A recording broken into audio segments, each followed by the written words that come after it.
I think for some of the men that are watching me, like they fear being single, they fear being alone, and the only way for them to kind of not feel like that is to be in a relationship and have children. Yeah, I always say this. I always say you're the sperm that won. Basically, yeah. Do you know what I mean? I saw on a Father's Day card today. Yeah. It said like Happy Father's Day from your number one swimmer or something like that. And there was another one that said I'm so glad I didn't end up being a wank. I think in a gym, I think only women should approach.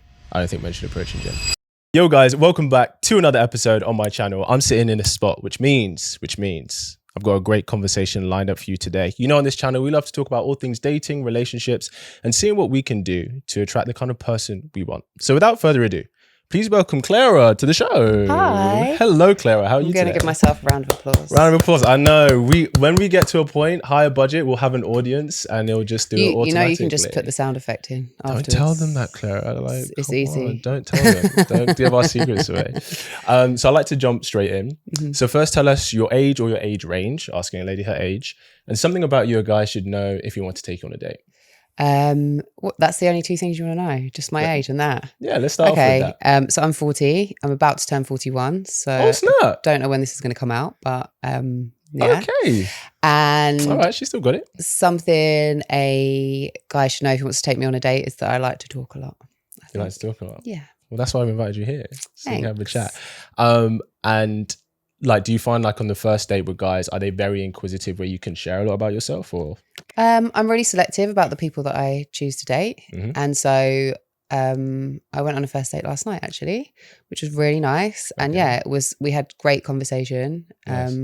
And I think that's really important. And I think it was like to be able to have a really open, honest, authentic conversation with somebody, to kind of like lay your cards on the table. And I guess I'm of an age now and I'm dating people that are of an age, hopefully some of them, where they are willing to kind of do the same. And we kind of, I think both of us were talking about our strengths and our weaknesses and kind of knowing our flaws and how we're working on those individually. And I think that's really important before you go into a relationship, to kind of know yourself. Yeah, no, 100%. I think doing it on a first date takes two courageous people for sure, because you don't know that person that well, I guess. You don't, but also I think because like I look at it like with my job and the content that I create, I'm constantly talking about, you know, some of the things that I've experienced, about the work that I've done on myself. I coach other people on self-love and confidence. And so this particular person that I went on a date with, I guess every like circumstance would be different, but we'd had a lot of conversation leading up to the date and it had been very like free flowing, open, honest. So it just felt really comfortable and really easy. And I appreciate that about people, like if they give you that space to kind of be vulnerable. And I think because I'm so kind of safe and comfortable like with myself and my story, like I find it quite easy to talk about. Yeah, no, for sure. And especially if you're kind of putting it out there anyway, I guess that takes a level of confidence in itself, because some people are going to love you for it, some people are going to hate you for it. That just comes with kind of this internet space, I guess. So is there something that you look for now at this stage in your life that you didn't look for before?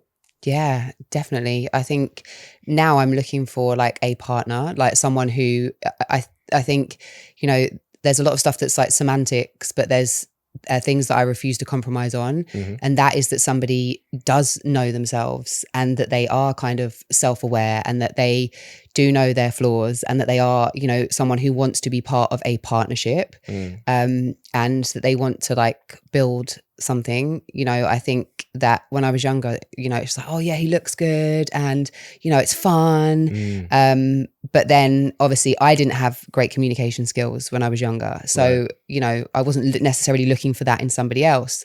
I didn't know that I needed, you know, someone who was like supportive and that I could be supportive to that person. So I feel like the more work that I've done on myself and the more I understand myself, the more I know what my needs are and the more I know, you know, like what I can offer somebody as well. Yeah, of course. I think so many of us can sometimes get into like a pattern of dating, and sometimes that pattern of dating is down to our own self-growth because we're choosing from the wrong place. Sometimes it's down to what we're looking for. So if before, which guys are very typical, known for doing this, just choosing someone purely based on appearance and all this. So how did you get to a point where you shifted and recognized, okay, maybe I need to start choosing for better reasons for my long term, because you haven't been choosing that before? So for context, my mum died of breast cancer when I was 9. Right. Sorry to hear that. That's okay. And my life it wasn't dealt with very well by my family. So I was kind of, in a sense, left on my own to deal with it. Right. My dad also changed overnight. So it's like he became a different person. So Wow. as a child, it was really confusing, like very chaotic. Yeah. He also met someone really quickly, moved them into the family home. It was just really like so much going on, and there was no kind of mention of grief or dealing with grief. So from that point on, my childhood was really crazy. And I felt like I wasn't seen or validated or heard. I hated myself. Like I had really bad eating disorders. I hated my body. I hated everything about myself. So most of my kind of like late teens and early 20s were just spent in this place of really like disliking myself and just feeling anxious all the time, which I didn't even know was anxiety because I hadn't lived without it. So, right, yeah.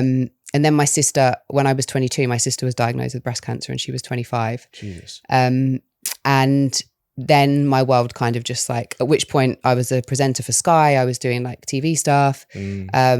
But my world really collapsed at that point, and I started to have like massive panic attacks when I was on air, when I was driving. But again, because I hadn't learned to communicate, because I didn't have a good support system, I was like, I just have to carry on. And my sister was ill for 6.5 years, and then she died. Wow. So she died when I was 28.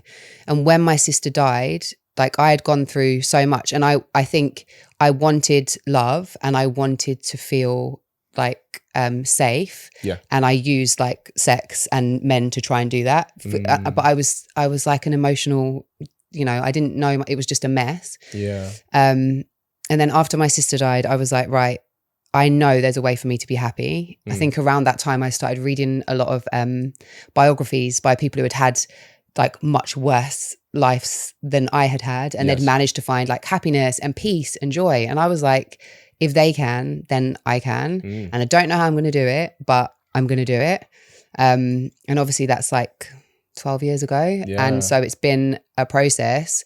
And the more that I've invested in myself, the more that I've grown, the more that I understand myself, so have the choices that I've made when it comes to dating. And I've had long periods of time where I'm just like, I don't want to date anybody. I quit my life in London and went traveling at 32 for 10 months. And I just was like, I just want to be by myself and know myself. And I think that's been an absolute game changer, because I'm in a place now where it's like, I know we talk about people be like, oh, we don't need men, but I don't need anyone. Yeah. I want someone. And that's a very different space to be coming from. 100%. Because then I have choice and I can make considerations, and I know that I've created safety and security for myself. So you mean like financially I'm balanced. in your life? Yeah, in every sense, but I've got balance. Like I have my own balance. So if someone comes and is knocking me off balance, I feel like that's a sign that it's just like, whoa, probably not for me. Yeah, I think I completely resonate with that. And I think as well, tell me what it was for you, but like losing a family member can sometimes really shift your perspective, especially what you're looking for. Those who know me, I lost my dad to cancer about 1.5 years ago. And then literally as that happened, I reconnected with an old flame, and I just had new eyes. And I was like, I don't know why I even let this go before. Do you know what I mean? Because I think you realize what's important, values, etc., etc. So for you, obviously you kind of went away for 10 months, discovered yourself, etc. And I think, how do you get to a point where you can say, I'm happy going through life on my own, but I want someone? Because I think for a lot of people, especially I think for a lot of women, I think they feel scared to just say like, I do want someone, because they feel that, oh, if I say I want someone and I don't, then to the world, it seems like I'm failing in some sense. So how do you get to that point where you can kind of accept where you are and find that happiness in yourself, but also be like, I would also like this, and if that came to my life, that would be a beautiful thing? Because I've accepted that there's certain things that are out of my control. So I accept that it's out of my control. I can do what I can do, but I can't force finding the right person. I think luckily I'm surrounded by and grounded by like a really strong network of female friends who I feel like if I was being unrealistic, unreasonable, they'd just tell me, like they'd hold me to account. Okay, that's good. So I feel like I I just haven't met the right person. We live on a planet of 8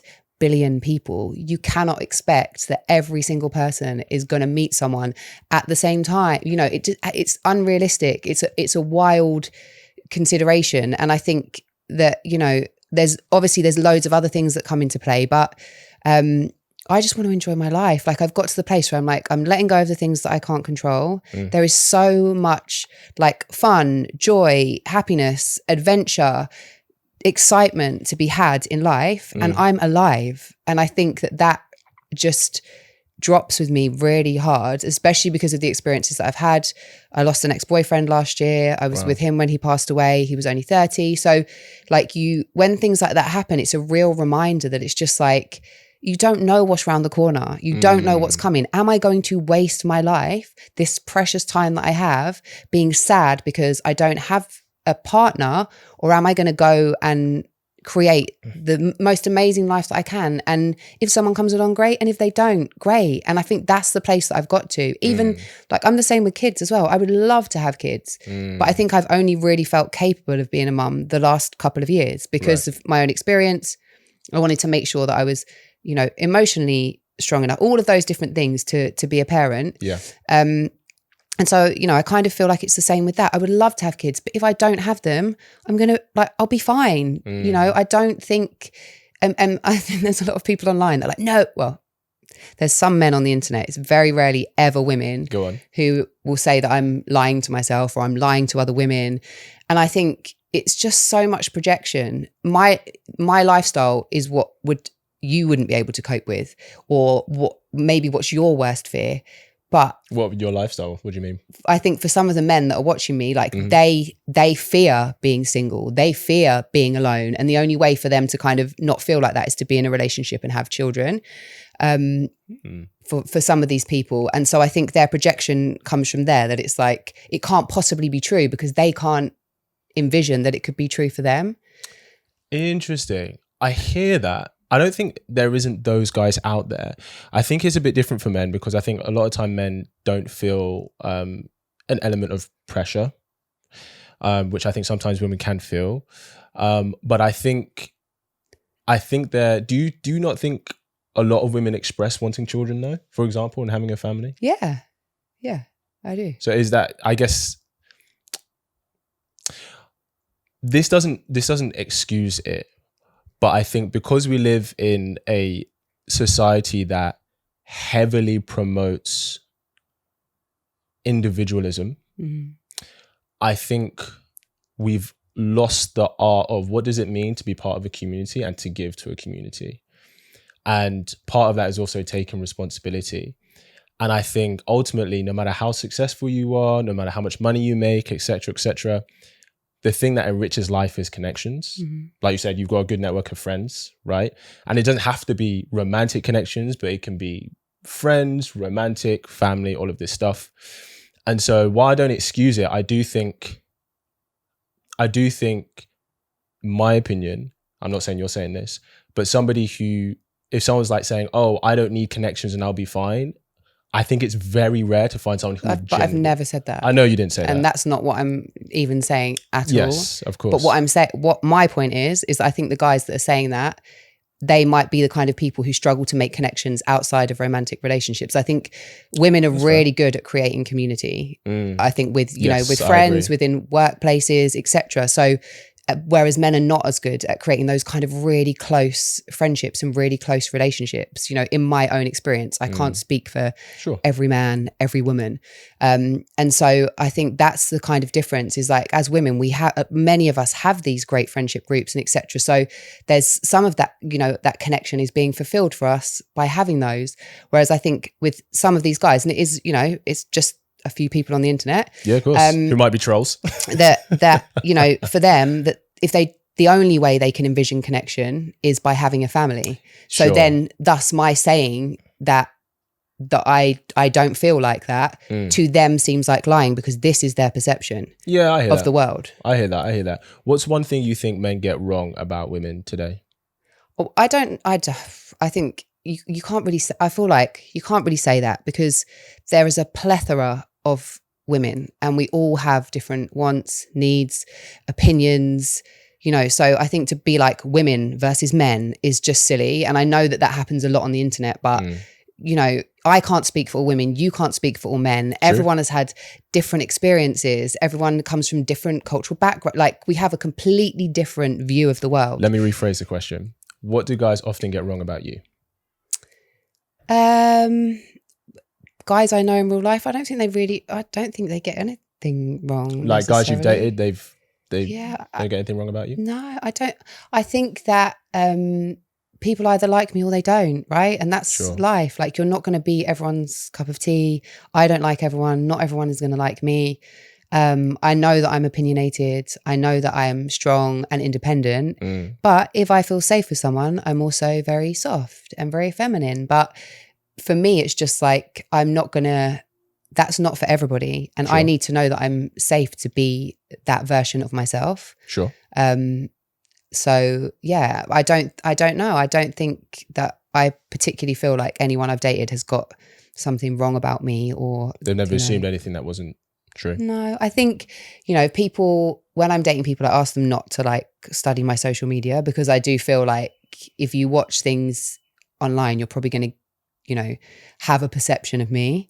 And I'd rather you just get to know me for me. So that's kind of like the only thing that I would say. So then you can make a decision. If you don't like me for me, that's fair enough. But I'd rather you judge me on, you know, actually me. Yeah, no, I completely agree that.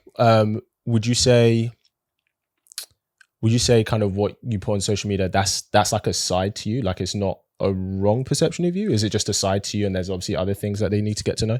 Of course. Like, I think I pride myself on being as authentic and like truthful as I can, but it's a 30-second clip. It's a 90-second clip. Sure.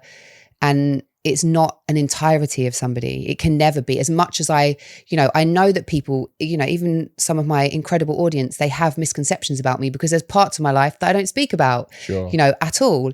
And just the other day, I was talking about somebody about the fact that I'm pretty sure I have ADHD, and I find at the moment I'm editing 10 episodes of like my own show In Bed with Claira, and I find it's really difficult for me to be organized. Like, it's and it's been like that my whole life. Right. And she was just like, oh, but you come across online as so well organized, you know? And so I think there's intricacies to our personalities that you're never, even if you want to be the most authentic, you can't show every single part of you, right? So, yeah, and I guess you wouldn't want to, because I guess you might want to keep some parts of your life private. Yeah, do you know what I mean? Has a guy ever found your social media and then be like, has said anything about it to you, like when you've dated them, or if they've always... Yeah, people have, and it hasn't necessarily been negative, but it's then like people go through and like study it, and then, because I've got stuff, I mean, I used to work for Grime Daily 10, 12 years ago, you know, like I've got stuff on YouTube that goes back years and years, and I love that. Like, I love the fact that it's there, because it's like a history of my kind of, you know,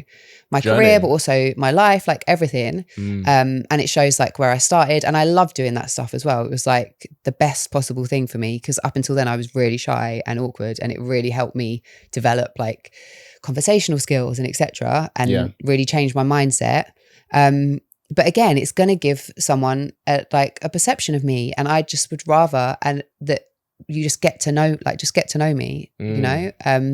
So yeah, that's kind of an ask for me. You've seen some of my clips. Is there anything you've seen of mine that you fundamentally disagree with, or you do agree with, or you're like, I want to address this? I mean, I don't think so. I think, like I said to you, I feel like we are in this kind of like age where controversy gets views and gets interaction, and, you know, strong opinions do as well. And I do feel like there is, you know, sometimes it can feel like a narrative of like men versus women. And I think that, you know, we can't, like I said, we can't speak for a whole gender. No. And, you know, it's like men, like sometimes you'll be like, men think this or men think that. And it's like, you think that. And I'm sure, and maybe the men around you think that, but there's billions of men. So very true. I think it's, you know, I think what I try to do is speak from my own perspective, as opposed to everyone, do you know, speak for everyone. Sure. And do I you think there are some things that are consistent between, like, there are some things that could be, there are always exceptions to rules, obviously. And there could be, do you think there are some things that could be consistent amongst guys and consistent amongst girls. Of course, but not all. It's not going to be all of them. It's going to be like a percentage, right? You know. Well, if it's like 95%. Okay, well, I guess you'd have to do a big survey to discover like all of that. But yeah, of course, there's going to be commonalities because we live in a world where we have like societal programming. And that's really heavy and it impacts kind of both genders. So I do understand that.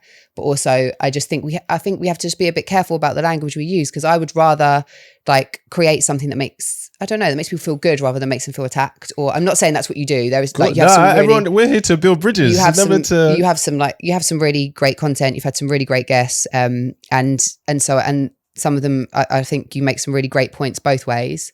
But I just feel sometimes it's that generalization that like makes me a little bit.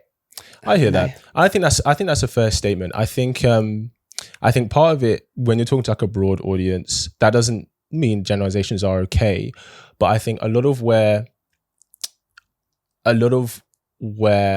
maybe I'm coming from is I'm a very observant person, and it's about looking at the patterns that we see in human behavior. And I've read quite a few books on like psychology, like Laurie Gottlieb, Esther Perel, who else? Paul Carrick as well, like dating, relationships and couples psychologists and therapists. And so it's interesting. And just because I read those things, like I'll read it, and then if I observe in the world and I'm like, oh, that actually resonates, I'm like, okay, cool. There are exceptions to every rule. But if somebody comes to me like, oh, well, this happened, I'm like, well, 90% of the time when I've seen this happen, it's because of this. Could it be wrong in that sense? Of course it could. But then you have to ask the questions, right? Some things are circumstantial. But I do think with some things, I think there's a narrative in our culture that doesn't represent the patterns that we see for why we do things, or why our partner will do things, or why someone we're dating will do things. So like, for example, if a guy comes to me and he's like, I've been in the friend zone with this girl I really like, and this is the kind of guy she dates and stuff, and why am I not being chosen, all of this stuff. I'm like, okay, well, if she's your friend, she obviously likes who you are as a person, but she's just not attracted to you. She's not aroused by you 9 times out of 10. Could it be something else because you just remind her of her brother? Maybe it is, right? So you do definitely have to ask these questions. But speaking of your content, there's something that I saw that I thought was really good. Do you think having what seems like an abundance of options today, do you think that helps us finding someone because we have more ex, or? No, I don't.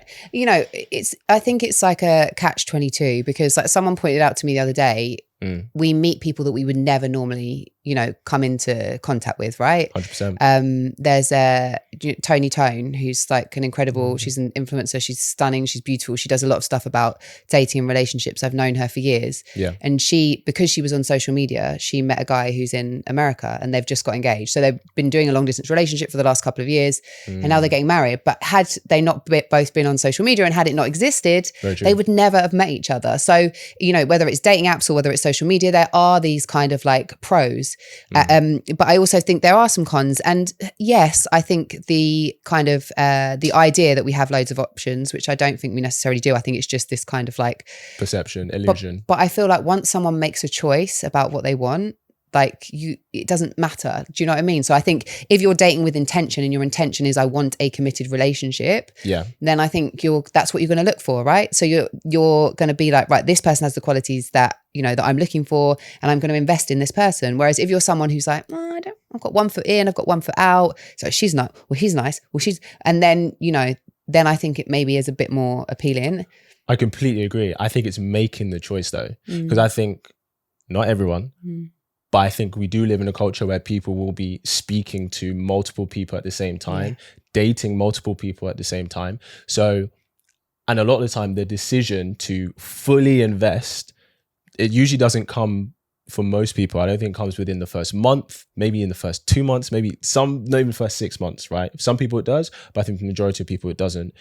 And so it's getting to the point of, I'm dating this person, but also there's all these other people as well. And generally speaking, you can disagree here. Generally speaking, women tend to have more of abundance than men. It's a very small percentage of men that, that have a level of abundance. But I also think, go on. I think that's very true. But there's that kind of dating app statistic about, it's like 1% of men get, or 10% of men get all of the, which I'm sure on dating apps is very true. But I think that dating apps are a bad measure of attraction. And I say this all the time because all you're going off is someone's physical appearance. When you meet someone in reality, you're going off chemistry and connection and how they make you feel. And it's so different. So people that you would say no to on a dating app, if you met them in real life, you'd be like, oh my God, like I really like this person. Yeah. And so I can see how that happens. Because also I think with women, I've spoken to some people about this recently. It's like you have some kind of like cutoff points, because otherwise how do you decide who to say yes to and who to say no to and not be overwhelmed? So, it might be height, it might be, like location, it might be, but you have to have some kind of like filter. Yeah, like filter. Yeah, I get that. And then you're filtering out people that if you met in real life, you might really, really like. I completely agree with you. And I've heard so many times, like women in very happy relationships being like, if I saw my boyfriend on a dating app, I probably would have swiped left, right? And I agree in terms of maybe the dating app statistic doesn't represent the full picture. I do think it's an extreme of what we see though. And the reason I say this is because, you can tell me and maybe it's different.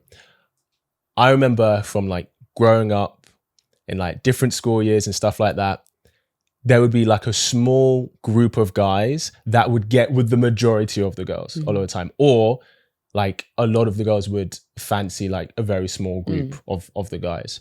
So while it's not like 100 to 1, I do think it is very, it's the Pareto principle. Do you know what that is? So the Pareto principle is basically where 20% of mass is responsible for 80% of production. And it's almost like it's like a natural universal law. It seems to just happen naturally. So for example, 20% of suns in our galaxy hold 80% of the galaxy's mass. 20% of cities in the world hold 80% of the world's population. 20% of authors are responsible for 80% of books sold. 20% of actors get 80% of the jobs. That's why we see the same actors all the time. So when you have like a free market, and if you take like dating, social media, dating apps and stuff, it generally tends to skew that way. Even in companies, you have like 20% of people end up making like 80% of the revenue for the company. And so, but yeah, now we have the internet. So like you said, like that person you said, you can match with the hot shot from America, and so like maybe the guy who lives around the corner from you or who's in a yoga class or whatever, maybe he doesn't get so much of a chance. But equally that can happen for women as well. Guys can match with whoever. If there was something you could change about the current dating culture, what would you change? There was like a lie detector, so people had to tell the truth. I don't disagree. Because I think, I feel like there's a lot of people who don't know themselves. Yeah. And so I think that they will say they want something, but they don't necessarily have the like skills to be able to nurture that thing that they want. And within themselves or for someone else? Like within themselves. Like if someone says that they want, like, especially I'm talking about people, that are kind of in my age range. So we're grown people, sure. And you're saying you want a committed relationship, but then you have terrible communication skills. You're really defensive. You don't know how to take feedback, like all of those different things. Like if you don't know how to do that, how can you have a constructive relationship? And I think that there's a lot of people that what they do is they are reactive and project outwards, but they haven't yet taken accountability or responsibility for the parts of them that need work to be able to attain what they want. And I think there's, I've certainly encountered people like that. A lot of my friends have encountered people like that as well. And, again, I can't speak for everyone, but I do think that's a problem. Like how you can't have a relationship with someone, I don't think that you can't like communicate with and feel like you can go to and say what you need to say in a, compassionate, kind and caring way and not have them hear it. Yeah. I completely agree with you. I don't speak for all men, but I think a lot of guys would ask, you're an attractive woman, you've done this work on yourself, and especially, like you said, from 12 years ago, you went journey, you got to this point. And correct me if I'm wrong, but a lot of guys would be like, you must have gotten a lot of attention from a lot of different guys. You're operating from a healthy space. So why am I still single? Not why you're single, but I guess this is where guys think, well, she must have crazy high standards because you'll be getting from attraction, I assume, from all kinds of guys. I think it's such a misconception, like that you don't get attention. It doesn't happen. Like it doesn't happen. So very rarely, like do people like slide into my DMs. Very rarely, like do I think I've started being way more proactive, like the last 12 months in terms of when I'm out, like you know, making sure that I kind of try and speak to people if I find them attractive, or you know, that I'm much better at like my social cues in terms of like eye contact and etc. Because I think, you know, some of my friends will just say, it's like, if I meet you and I'm really nice to you and we get on really well, it means that I don't fancy you. But if you think I'm an absolute weirdo, it means that I do fancy you. Do you know what I mean? So it's like, I think like I've had to kind of try and learn to be better at, you know, being more open to the invitation of people talking to me. So yeah, but I think that's a misconception that people have about, you know, oh, she's probably got like loads of guys chasing her, and it just has never really been like that. It just hasn't. So not that you know of, maybe you don't know. Or, but if they haven't told me, how do I know? Do you know that's what I mean? My point. So I think that that is like it's a big misconception. And then, you know, again with like dating apps, for my own, you know, kind of mental health and etc. I might be on there for, you know, a few weeks and then I'll come off again and have a few months of not being on there, and then I might go on, because it takes up time and energy. It's like a part-time job if you're doing it. So I think it's honestly one of those things. And although I started working on myself at 28, in that time I have had a relationship, you know, between then and now. But that's a lot of work to do. So I guess in terms of me being this version of me now, which is ever evolving, I'm here now, but it's been probably like the last couple of years everything has been accelerated in terms of my learning around relationships, attachment styles, you know, I think really rooting down into my own like self-worth and value, and just knowing that like I can't, if it's meant to be, it's meant to be, and just letting go. Like I said right at the start, like that kind of, I'm not going to chase people. I'm not going to stress over people. If they're for me, then they're for me. And I know a lot of people say this, and I used to be the person that's like, why haven't they texted me? What's wrong with me? You know, I used to be all of that, but I've had to really, you know, navigate that. And I think what we do, a lot of people who, you know, quote unquote work on themselves, whether it's therapy, whether it's coaching, whether it's, you know, kind of journaling and all of those things, you're on your own and you get yourself into this place where you're like, I feel great, I'm balanced, everything's good. But also you're not around anyone that's going to trigger any of the shit that you actually really need to work on. So you get yourself 100%. Into this good place, and then you meet someone and it triggers, you know, like childhood wounds, trauma, etc. And then you're like, oh shit, now that's where I need to work. And so I've had those, you know, like those experiences over the last couple of years, and it's really allowed me, instead of going, you know, like reflecting outwardly, it's like, what does this mean about me? Like, how can I use this to learn and grow, and you know, maybe stop picking the same kind of people, or giving those people chances, or so I think that's my kind of way at looking at things. It's like, if I feel like so there was someone who I was supposed to go on a date with, and then they just, on the day of the date, I just didn't hear from them, and I've never heard from them again. I know this happens to loads of people, but I'm just like, that person's just not meant for me. I don't think about it. I haven't thought about it. I just don't care. Like, it's done. The art of letting go. Yeah, right. 100%. And then, you know, there's like someone that I met recently who his communication is a little bit here and there, and that used to really stress me out. But now I just don't care, because I'm just like, either it will be something or it won't be something. You know, that's it. Done. If you're loving this episode and these kinds of conversations, then I want to give you something. We recently launched the Kits Angels community. This is a sisterhood for women who are tired of what the dating scene has given them and are ready to take their love lives to the next level. It's a space for you as a woman to not be alone in your journey to love, where we learn, talk, and share our experiences as part of a strong sisterhood, with some leadership and guidance from yours truly, of course. Not to mention never before seen videos from me on how I've led dozens of women to meeting great men. And so, as a thank you for watching this episode, I'm giving you a month's membership completely complimentary on me. Just click the Kits Angels link below, and when you join the group, message me the code phrase Angels podcast, and I will pay for your membership. Now back to the episode. Yeah. End of. I completely resonate with that. Do you ever have the consideration, because sometimes a lot of the time we can judge through people through our own standards. So we can go, okay, well, if I like you, I'm texting you every day. Yeah. And then, but then you can have someone else who's not a big texter, but that doesn't mean they don't like you, right?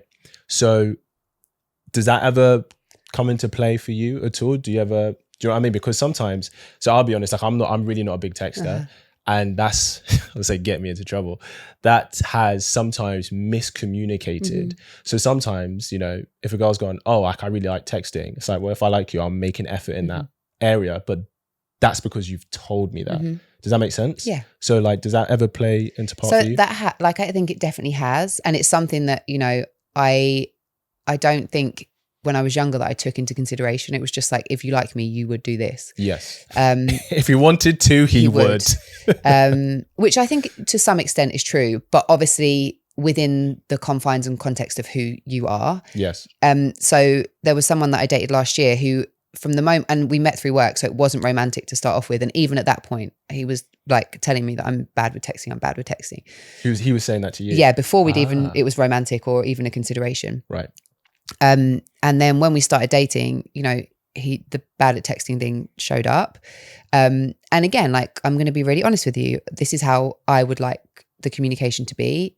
You're saying you're bad at texting. Can we find like a compromise? Yeah, of course. And ultimately, no, we didn't find a compromise. Oh. And so, you know, I think that tells me everything I need to know, right? Like at that point, I'm kind of like, look, there's been options, there's been opportunities. We've spoken about this. It's been communicated. But some people I just think aren't for you.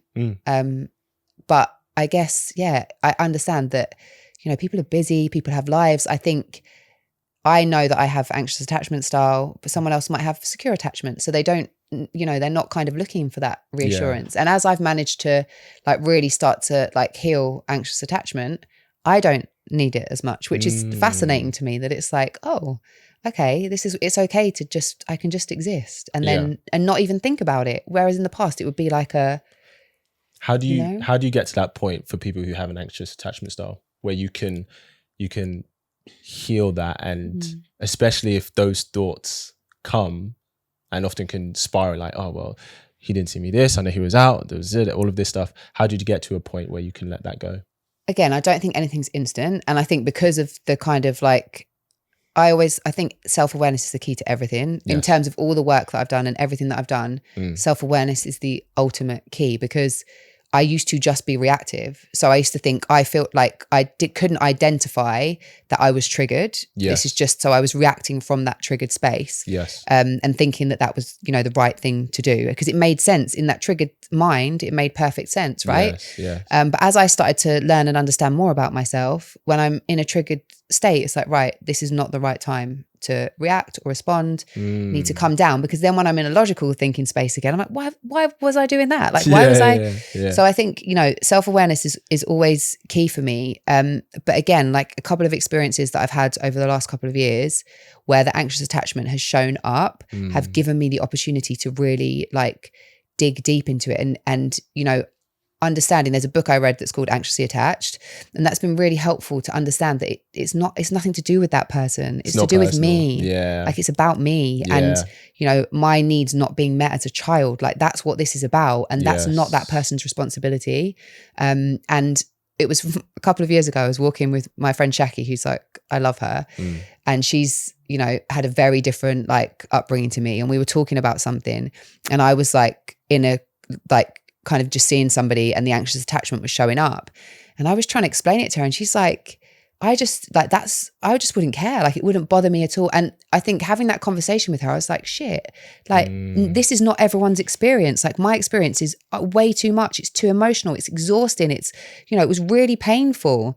And that's when I was like, no, this is me. It's about me. It's not about them. And then I was kind of like, right, any opportunity that comes along where this stuff is triggered, that's a chance that I get to work on it and to kind of sit with it and really understand where it comes from, and not put it on the other person. Yeah. So how did you start that healing journey for you? Like, what did it start with? Like, obviously awareness. So like maybe aware of when you're triggered to be like, okay, I can see I'm in this anxious state right now. So maybe now I can't communicate what I need to. Yeah. Like from that point, what else did you do? So I think I do loads of journaling. Like I'm very self-reflective.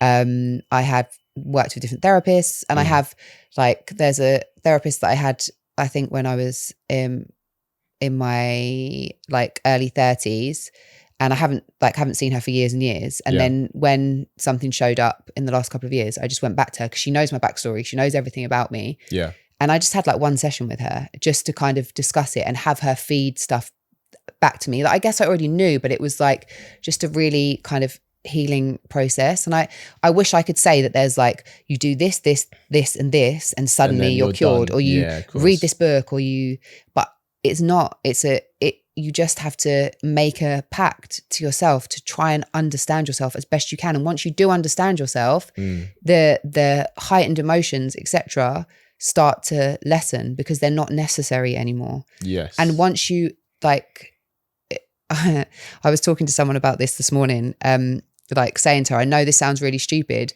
but I'll self-soothe myself. So if I can feel like I'm in a triggered state, like it's like my inner child or my subconscious mind or that small part of me, like that needs a hug, I'm going to give that hug to myself. And in the past, when I've seen people doing that, I'm like, oh my God, they're fucking crazy. But I realized that it's actually, you know, it's about being held, or it's about that like touch, right? And so I think that there's a lot of stuff that where it's also my internal dialogue. Like I can specifically remember the point where it switched, and I had a secondary dialogue that was like, no, we're not doing this today.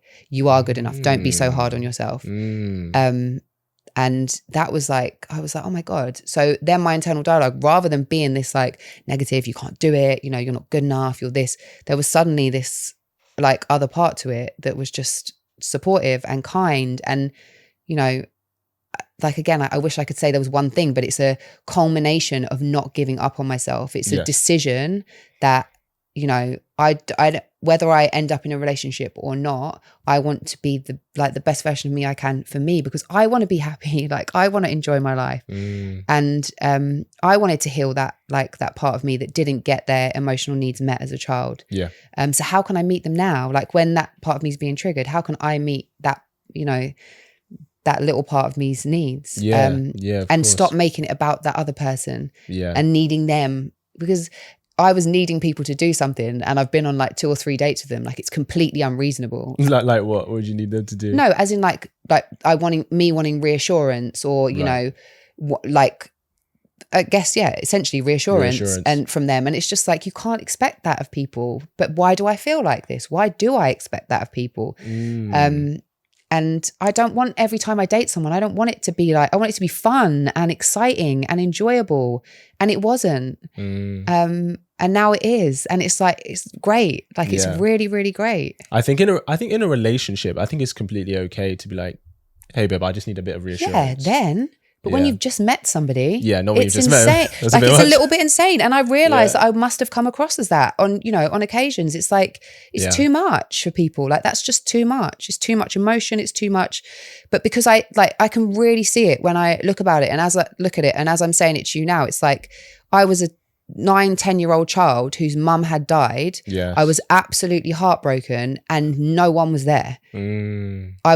Every single night I would go to sleep like hysterically crying to my pillow because I didn't want to disturb anyone, didn't want to upset anyone. Then I'd get so angry, but I'd get angry with myself and I'd like punch myself. It was just like, so I kind of see how that, then it's like, this person is, you know, come into my life. I want you to make it better, like make it better. Like, which isn't logical and rational as an adult. But if you look at having like a subconscious mind or an inner child or whatever you want to call it, it makes sense. That part of you is being triggered and those needs are there. And then you're looking to this person to come and it's like, you can't do, well, you can do that if you want and try. But I think when I've got into relationships from that space, that they're either not great relationships or they're a bit toxic, or I was much younger and they were kind of immature relationships. So I just got to the point where I was like, it doesn't make sense. So what's going on with me? And that like introspection and taking responsibility, taking accountability and wanting to be better for myself is how I've managed to like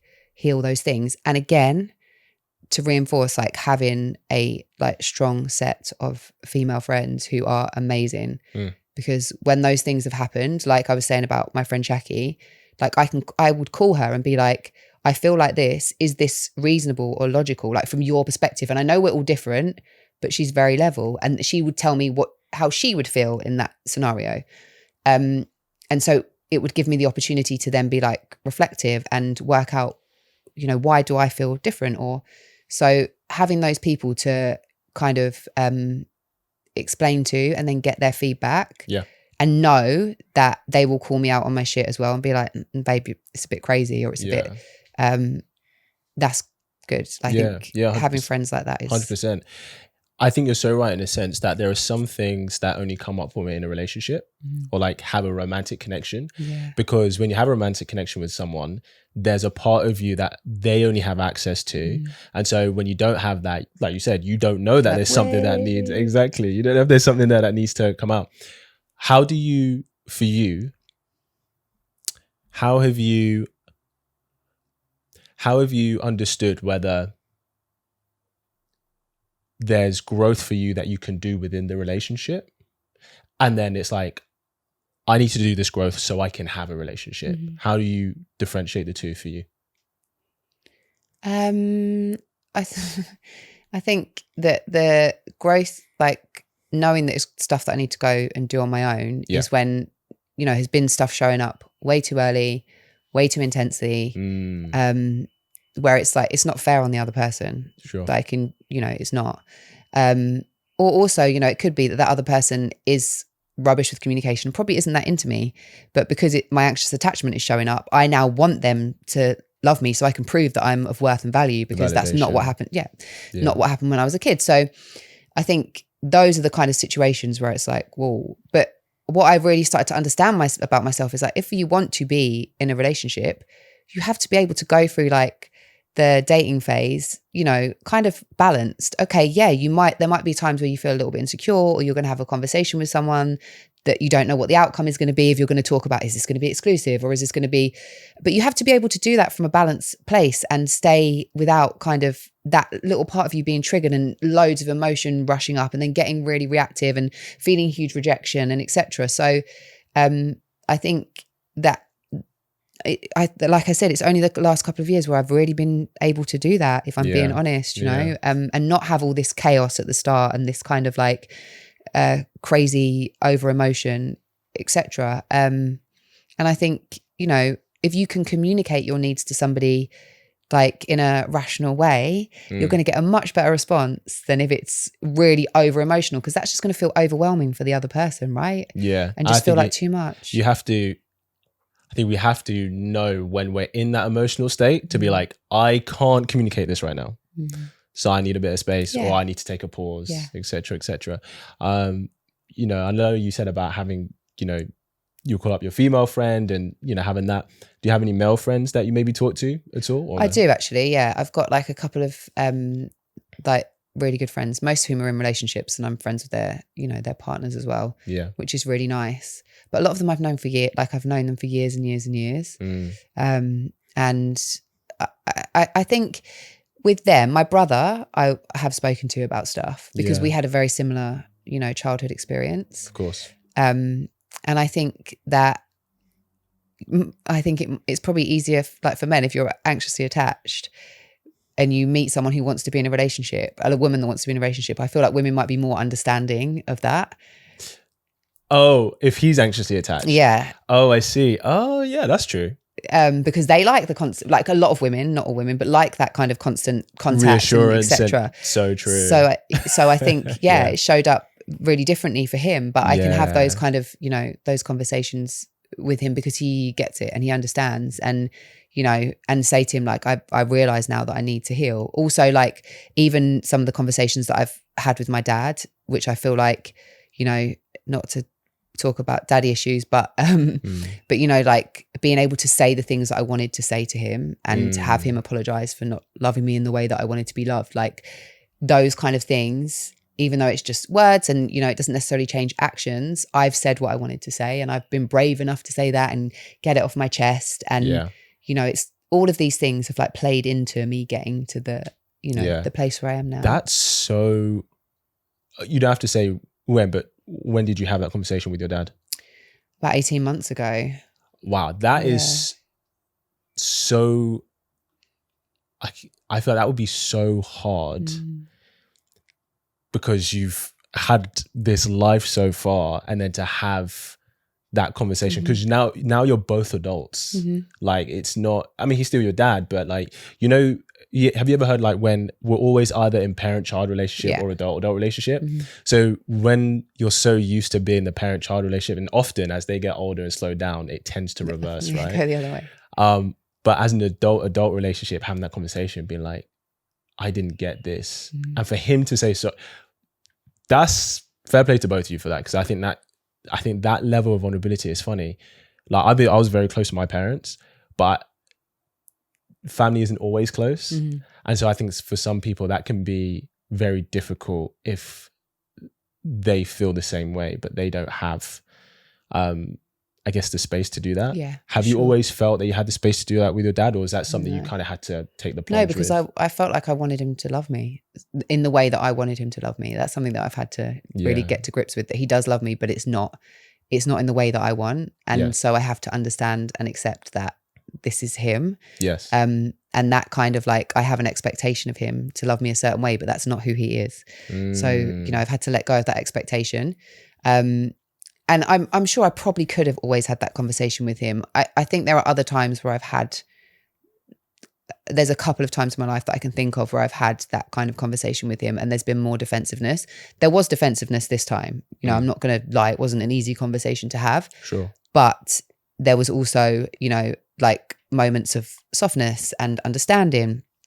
But I think it wasn't, you know, no offense to my dad, but it wasn't about him. It was about me and saying what I needed to say that I haven't said, you know, the choices that he made and how they've impacted, you know, us. Yes. And I just needed to say it. Like, it needed to, that small part of me, that child, and the adult experiences that I've had as a result of that needed to be heard. Yeah. And it hasn't necessarily changed the way that he acts towards me, the way that he treats me. It's changed how I show up and what I need and don't need from him anymore. So I've let go of that kind of like, I need this from you and I need that from you. Or I want, like, please, like, you know, love me. I've just let go of it. Like, it's gone. And it's a really, like, a smile, because it's such a different experience now, like spending time with my family. You know, I think even that kind of like feeling envious of people who have a, you know, a partner and kids, and feeling like, oh, you know, when is it my turn, and allowing that to make me feel sad, because that definitely used to happen. But again, now I can be happy for people. Like, it's such a nice experience to be like, I'm so happy for you. Like, I'm genuinely, I love this for you. This is beautiful. And it's because I think to me, when I see people falling in love and creating the kind of relationships that I would like to have, there's some people out there who have my friends that I would never want to have. They know who they are. But when I do see that, like those kind of successful relationships, I feel like if it's possible for them, it's possible for me too. Yes. And it just reaffirms to me that, you know, it can happen at any time to anyone. And that's what makes me so hopeful. That's why I call myself a hopeful romantic. Yeah. Yeah. Because it's all possible. Yeah, 100%. Do you find as well, when you operate from a space of, I guess, gratitude, that you're like, oh, I'm so happy that you have this, and, you know, when you operate from that space, do you find that energy attracts, like, I guess, more of the kind of thing that you're looking for?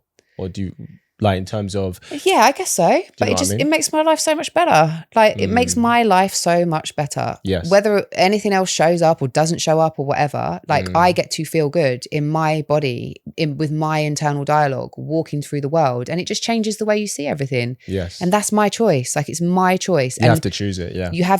I have to, if I have the negative thoughts come up, and, you know, of course I'm a human. I have like bad days or hard days. There are days where I miss my mum and my sister, like, and that's, you know, probably every day, but there are certain times where I'm just like, I feel that void.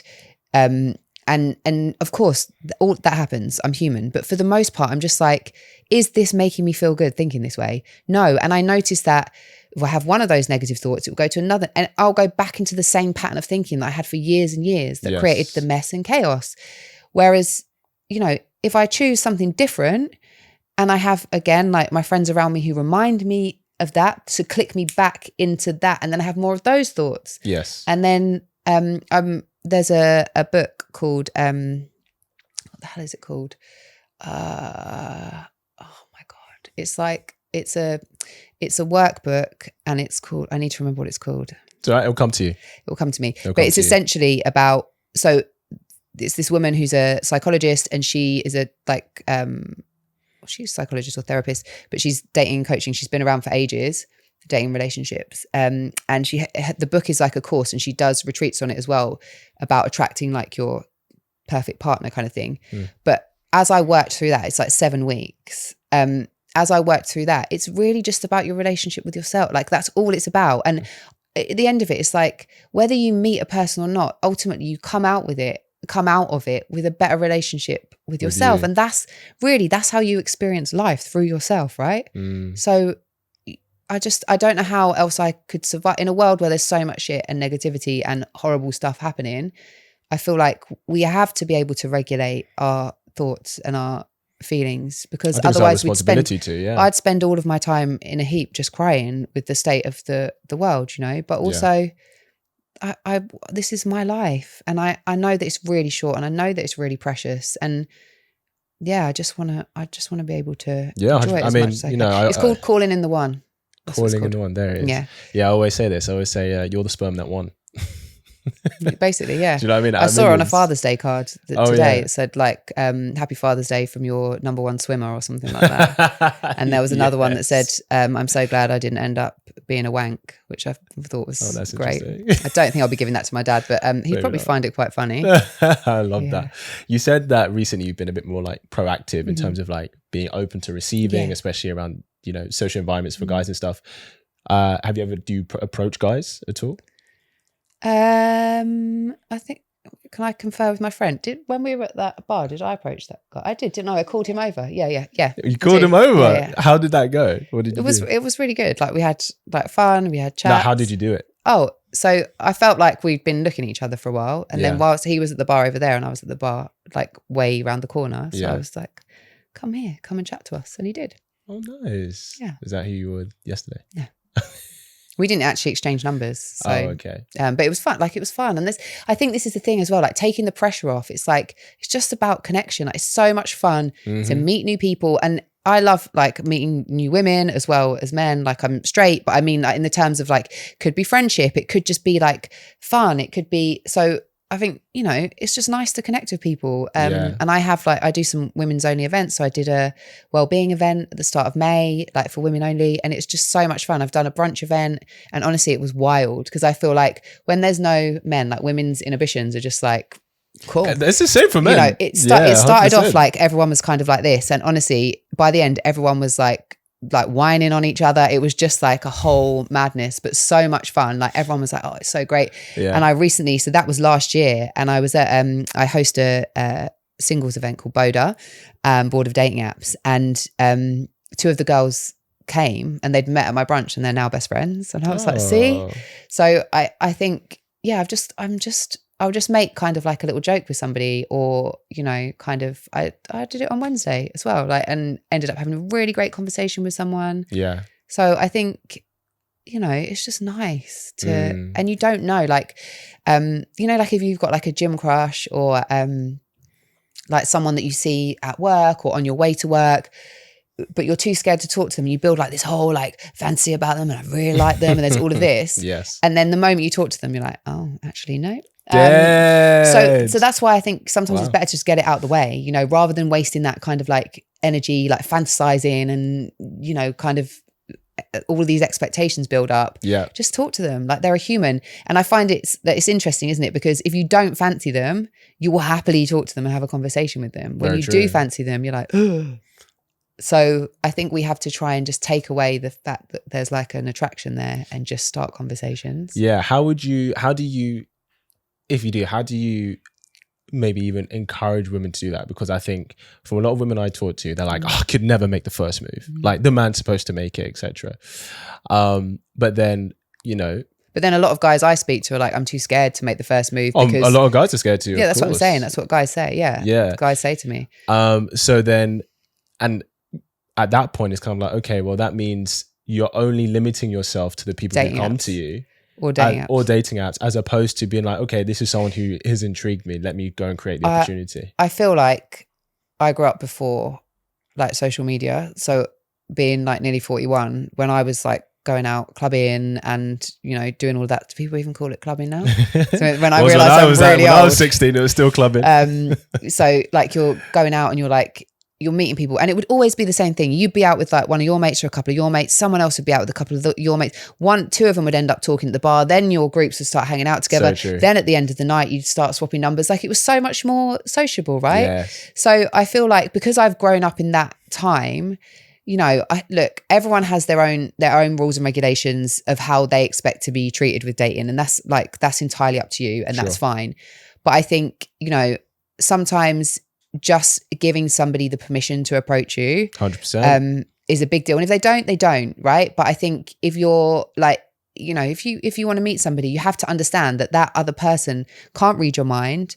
They also might feel a bit intimidated by you. They might have the same way that you fancy people and then feel really awkward. Yeah. They might be feeling exactly like that. Like they're a human too. So I think you have to give people grace. And like that feeling of you see someone and you fancy them, and then the opportunity is gone because they've left, and then you're like, oh, where have they gone? Or they start talking to somebody else, and you're like, damn, I should have done it. Like I should have just made the move, right? So I think, and again, like you make the move, you start talking to them, and you're like, oh no, not for me, and then it's done. But otherwise, sometimes if you don't do that, you leave that, and you're thinking, I should have done that, and it bugs you, Yes, yeah. So 100%. I think sometimes it's better to just do it. I think in a gym, I think only women should approach. I don't think men should approach in gym. But I think it depends how guys do it, because I've had some really great chat, not like people trying to flirt with me. Well, I'm sure maybe they are trying to flirt with me, but not like aggressively flirt with me, just normal, nice conversations with guys in the gym. And I really like it. And in fairness, that like an example would be a guy was like, can you look after my bench while I go to the toilet, right? Because he didn't want to lose the bench. So I was like, okay. And then he took his headphones off and put them on the bench. And I was like, do you not trust me to look after the bench? Like you feel like you need to put your headphones there. I'm quite dry and sarcastic. And he found it funny. Then he went to the toilet, and then we just had a really nice conversation. And sometimes that's enough, and it's just nice. It's nice to connect with someone that you wouldn't normally connect with. I agree in that sense of being open to connecting and conversing with people. Yeah. That's not what I'm saying. But I think when I say approach, I mean a guy engaging in conversation with you with the intention of potentially hanging out another time where romantic could be there. And the reason I say that is because, well, they started having like women's only gyms. Yeah. And I think there's so many women have expressed about not feeling comfortable in the gym that it's kind of like, even if a guy, maybe even looks her way, that can make her feel very self-conscious, right? I mean, we've seen so many videos online of like guys looking at women in the gyms and stuff like that. So that's why I think generally, I don't think guys should do it. But there's a difference between, like, I'm not being funny. If I see a hot girl in the gym, I'm going to look at her. Like, if 100%. someone's got a beautiful body, I'm going to look at it and I'm going to acknowledge it. But if you're a guy, would be considered harassment. No. But there is for me personally, obviously I can't speak for everyone. There's a difference. Someone having a little look at you is fine. It's when they're like, and this happens. That's scary. I don't disagree, but I think if you've seen the videos, I've seen those videos, not just videos, but I think. But don't you think that just adds to people's fear of like connecting with people? That's not true or representative of everyone, is it? It's a bit of a theme, and then people go, "Oh, that video's got loads of views." Some of them are probably faked as well. Like, that video's got loads of views. Oh, I'm just going to do the same thing so I can get loads of views. I don't think it's representative of everyone. Like, if you're just a human, and you treat people respectfully. I don't disagree with you, but one thing that, and this is going to be a generalization, but it is true. The thing what guys observe is that the difference between whether, maybe not for you, but for some women, the difference between whether a guy is harassing her or a guy is making a good approach is purely whether she finds him attractive. And as a guy, I don't know if you find me attractive until I make the approach. So this is why I'm saying, especially at the gym, because I've heard from them, that's when they feel the most self-conscious. That's where they just want to work out, etc. Especially at the gym, I don't think guys should approach at all. And if there's like a gym crush that you have or whatever, I think, yeah, women can make an approach and they should be able to. And of course, someone just staring at you, of course, that's but they do that people stare at my vagina. Like I've had guys stare at my vagina, and I've actually thought, like, I was doing something where I was laying on the floor, and I was like, have I got like a camel toe? Like, I don't know, have I like bled through my leggings? Like, why is he staring at my vagina? Wow. And it was over and over again. And the thing with me is, I'll just look at you back, because I'm not going to have you do it. So I don't feel like, obviously in a gym where I go there all the time and I know quite a lot of people, I feel very safe. Yes. So if I was like on my own in the street, I wouldn't, I wouldn't even, interject or try and correct somebody or whatever. But like, I just want them to know that, like, you're staring at my vagina and I can see that you're staring at my vagina. Can you stop now? Like, please stop it. Yeah, I mean, that's a bit much. That's a lot much. We don't need to do that. But it's like, he couldn't help it. It was just like, but not at my face, directly at my vagina. And there was nothing there to see. Like, there was just leggings. Like, because I really believed that something must have been. I was like, have they split? Like, is something, because it was very like intent. Have you ever glared at a guy in the gym because he was like really attractive, in great shape or something? I mean, I've said hi to people in the gym before that I think are cute. No, just like, you're just looking at a guy, you're just like, oh, he's actually kind of. But I wouldn't glare. I would just take, like the odd glance and appreciate, like sometimes people, you'd like to appreciate a nice. So you definitely look at like a really hot girl, but a hot guy, you just glance. I wouldn't stare at a hot girl either. I wouldn't want to make her feel uncomfortable. I'd just glance and then, maybe a couple of times glance. I wouldn't want to make her feel like, I was. No, that's never the intention. But you don't know though. You don't know. Like, I think girls, like when you've grown up and you've had people be bitchy to you or horrible to you. And like, if I've got a resting bitch face and I'm just staring, how does she know if that's with like nice intentions or not? So I wouldn't want to ever make someone feel uncomfortable. So it's more just glancing. But what I will say is, like, the guys that I have connected with at my gym, they make me feel so much, and like obviously there's women as well, but it's so nice to like be able to go there and have people to chat to. Like, it's a whole different experience of going to the gym. I completely agree. I feel like, there's people I could work out with. There's people we have a laugh with. There's like people that we get employed in. Like, so I've used some of them in my content, and like they're just not like they've been really nice and really helpful. And I don't know. I just think that's not. It's like that feels like community. Do you know what I mean? It feels like creating a. I completely agree with you. I was just saying the whole thing of like asking her out.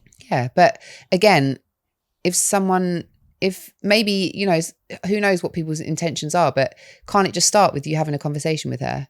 And then, if you feel a vibe, then maybe the next time you see her, you have another look. Like, why does it have to be like that full force? Can't you approach somebody, like I was trying to say, without, although you might have a romantic intention, but just approach them as a human and like maybe just, get to know them.